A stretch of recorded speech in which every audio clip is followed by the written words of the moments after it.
Welcome back to Watcher Realms. This is Tavi, and today we're going to be doing a guide on 917. I know previously I'd done one on, I think, 97 and 916, and I've had a number of people that had, posted comments or, send a message, asking if I was going to do one on 917. I was actually trying to do it very similar to how I had done my prior ones where I was blocking the boss, kind of trying to block in the top and could not quite get it the way that I wanted to because of the first one coming in, and I'd have to try and drop a mage or something like that, and kill the first one off, and I just couldn't seem to get the timing quite right.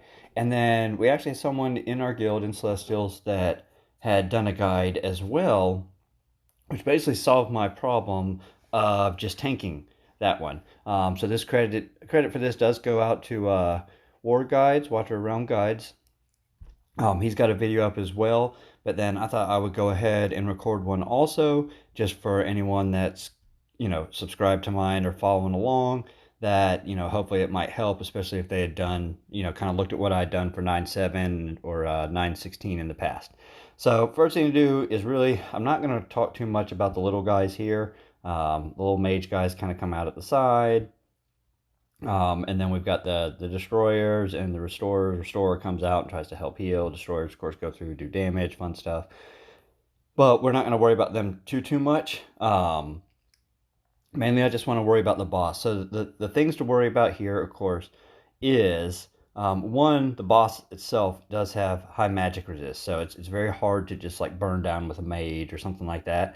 I've seen a lot of videos where people were able to do it with a Silas. I unfortunately do not have Bierna, so even my Silas, boosted by Dolores or a Cetrum, I still just cannot kill it fast enough, where they would basically burn the boss through the first phase immediately when it came out. So I was trying to find out, a good way to do it. Basically, still being able to tank it, if you don't have, that high level burst character or the gear to actually be able to pull that off, as unfortunately I do not. So first thing, does the energy barrage, launches 3 magic bursts towards the last deployed hero within 3 tiles. So whoever's close is potentially going to get hit.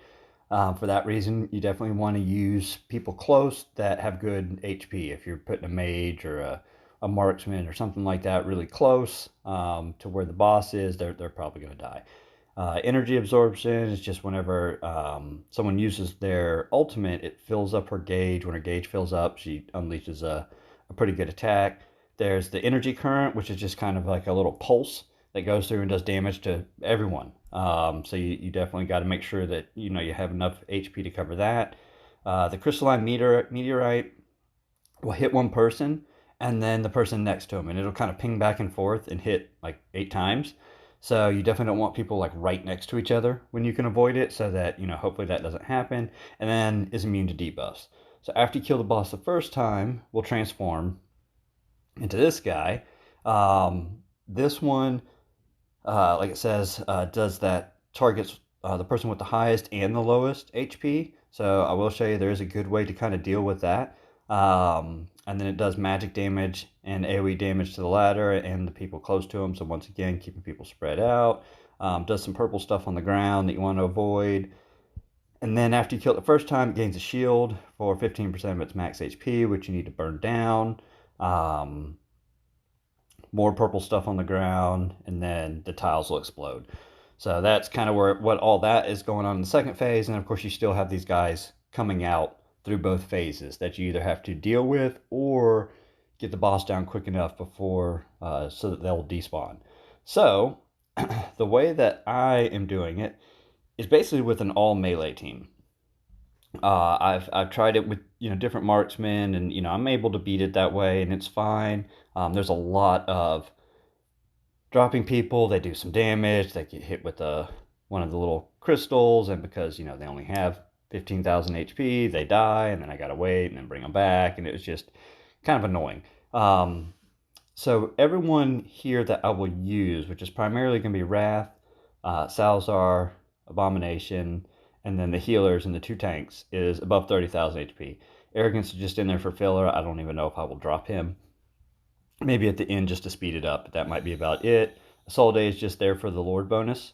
Um, I will say A-bomb is pretty much what's going to be required. So if you haven't fused him yet, that he, might be good. Now you may be able to, have enough DPS that you can afford to have a tank in his spot, and that, that could definitely work. As you'll see in how we do it. That's up to you, but Abomination definitely works. And of course, he's free. Wrath is definitely going to be needed, also free. Olag is definitely going to be needed, also free. For the healers, you can use whoever you want as long as they're above, I think it's like 32,000 HP to avoid, so that they don't die and get one shot. I use both of these just because one, they were, cheap. They're epics. They're both HP based, so they already have good HP. Tank, the other tank doesn't really matter. I just throw Reeve in there because I got him and I like to use him whenever I can, and that's about it. Volca is purposely going to be, as you can see, no gear, so that's my lowest HP hero, and you'll see why that comes into play later. We can kind of go through everyone real quick. If I can get it to pull up, try again. So like Wrath, everyone you're gonna see is gonna have 30,000 HP. So Wrath is Salazar. I don't know if Arrogance does. Arrogance doesn't, but like I said, I may not even drop him. Abomination has it in his base, so he definitely does. My Reeve definitely does. Scrolling down. Vortex, definitely over 30,000. Medan's over 30,000. Olag. So, as you can see, everyone is very tanky. Now, for the melee, I mean, you don't have to have Salazar for sure. You definitely don't need Arrogance. You could use a Deimos, you could probably use a Voroth, you could use whatever melee character you have that does, just good, decent damage. And that's about all there is to it. It's a pretty basic team. Most of it is epics, most of it or fusible or someone you get for free. So we'll jump into it and I'll show you how it goes.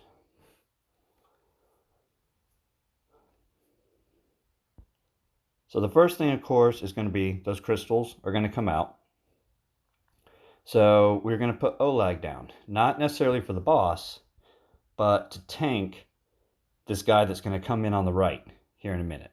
And that was the part that kept messing me up, was I kind of was putting Olag down first and a little further up in the tiles and was trying to tank both, and then I would not really have enough room to put everyone where I needed to put them, and then that would cause more problems. So you kind of just put Olag down. Of course, he's doing his crazy shielding. And I like to wait until this first pulse comes out. So we're just kind of waiting.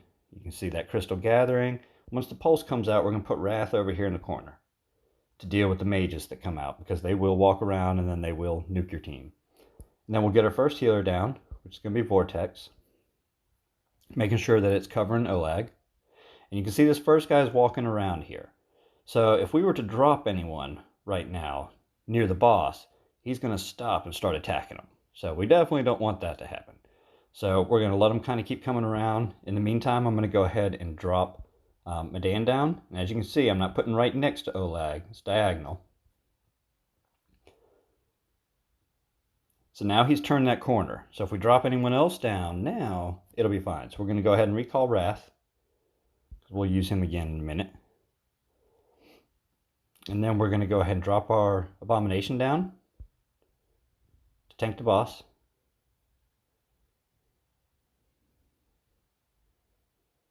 And you can see that crystal, 54, 53. So as we're doing more damage, and then as we use our ultimates, that's going to keep filling up. Now we'll drop our Salazar.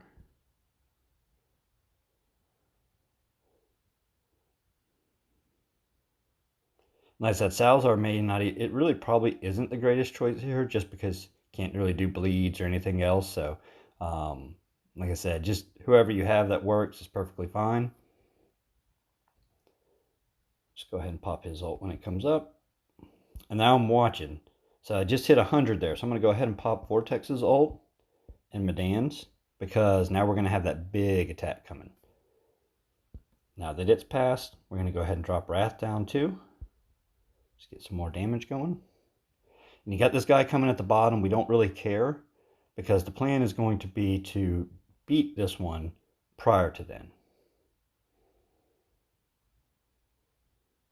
So like here, I could drop Arrogance down, and that would help with a lot of the damage, but I'm just going to go ahead and put it on fast speed and speed it on up.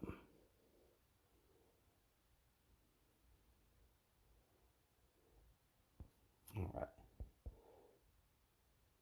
So now, once it's down, everybody's going to despawn. And then what we've got to do is prepare for the next phase. So we got, as you can see, it does about a 10-second counter, and then we've got an animation here. And once the animation ends, it'll start walking up. So you can see we still got a little bit of time left there before we can put anyone else down. As soon as we can, we'll go ahead and drop, doesn't really matter, but usually I drop Vortex first, and then we're going to drop Olag down here to tank anyone coming up the bottom, just like, you know, in the prior run. And then I like to wait, so there's that first little purple, and then I'll drop Wrath down. For some reason, if I drop Wrath down first, it seems to get targeted, which is not good.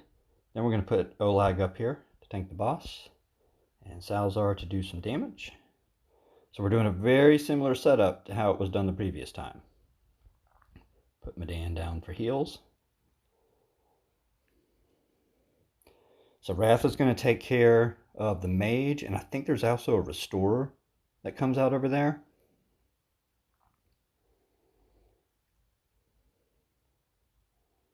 Yeah, there's another one coming right behind it. Well, there's the restorer down there, so that's fine. We don't really care about that.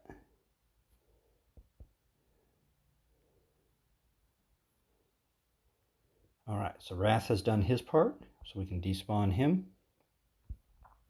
And we're actually going to take our other tank, set right over here.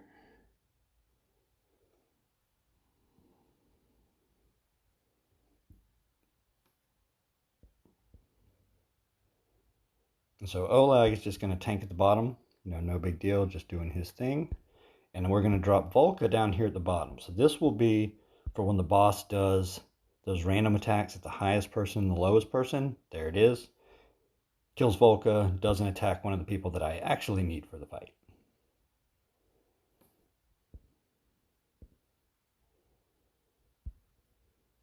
Then once Wrath is up, we'll drop Wrath back up top to help out just like we did before. Although it probably isn't really needed much at this point. But it can't hurt.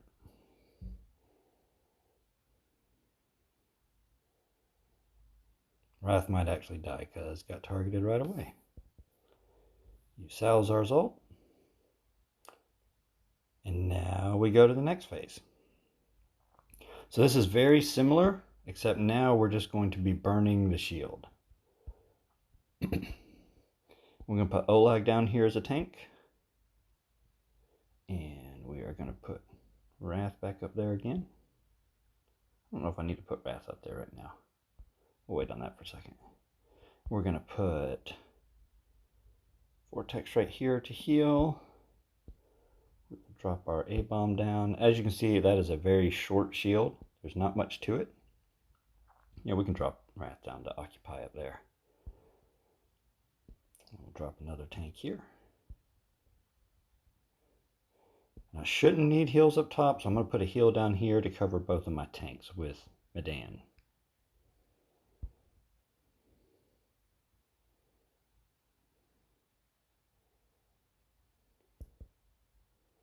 And Wrath died, but that's okay. So now, shield is gone. Everything is good. I just went straight to a victory. Usually, more will walk around right then, and that's it. I don't know if that's because I had already beat it before or not, but that placement that you saw, basically you would just despawn your last two, your Salazar and your A-bomb, and like I said, I could have had Wrath up there instead of over on the far left. I wonder if maybe that had something to do with it, but either way, if the other ones are walking around, basically you just despawn them, and then you've got your two tanks set up guarding those two entrances. You've got your healers on both of them, and then you just deploy your DPS, you know, near your tank to take out the guys as they come in until you get them all down and clear the map, and that's it. There's no more boss after that. So that is all I had for today on that. Hopefully that will help clear. You can do different things. Like I said, you saw I didn't even drop Arrogance. So, I mean, you could use um, someone else for additional DPS if you needed. Like you could throw in a marksman or something like that to get some additional damage. Maybe if you're not getting enough out of, say, your Abomination and your Salazar to get to the shield or to kind of get through the first phase in a decent amount of time. You can do some of that, especially with Volca there, is if you need to rotate a couple DPS through, a couple range just to chip away and get it done faster, then, that's definitely doable. But that is all I have for this video. Hopefully it helps you, and good luck.